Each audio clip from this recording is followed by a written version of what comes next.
بسم اللہ الرحمن الرحیم۔ السلام علیکم پیارے دوستو، امید کرتا ہوں کہ آپ سب ٹھیک ہوں گے۔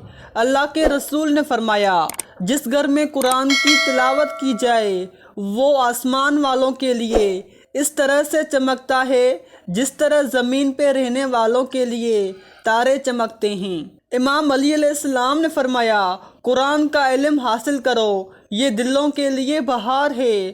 امام علی علیہ السلام نے فرمایا، دنیا و آخرت کے بادشاہ وہ فقراء ہیں جو رضاء الہی پر راضی رہتے ہیں۔ امام علی علیہ السلام نے فرمایا، جو اللہ کے دیے گئے کم رزق سے راضی رہتا ہے تو اللہ تبارک و تعالی بھی اس کی تھوڑی عبادت پر راضی ہو جاتا ہے۔ امام علی علیہ السلام نے فرمایا، لوگوں سے نا امید رہنا بہتر ہے ان سے مانگنے کی ذلت کرنے سے۔ جو انسان کسی انسان سے کچھ مانگتا ہے تو وہ اس کی نظروں میں اپنی عزت گوا دیتا ہے۔ امام علی علیہ السلام نے فرمایا، ہر شے کی ایک چابی ہوتی ہے اور جنت کی چابی مفلس اور مساکین سے محبت کرنا ہے۔ ایسی معلومات ویڈیو دیکھنے کے لیے ہمارے چینل میڈیسن کو سبسکرائب کریں، ساتھ ہی ساتھ بیل کے آئیکن کو پریس کریں۔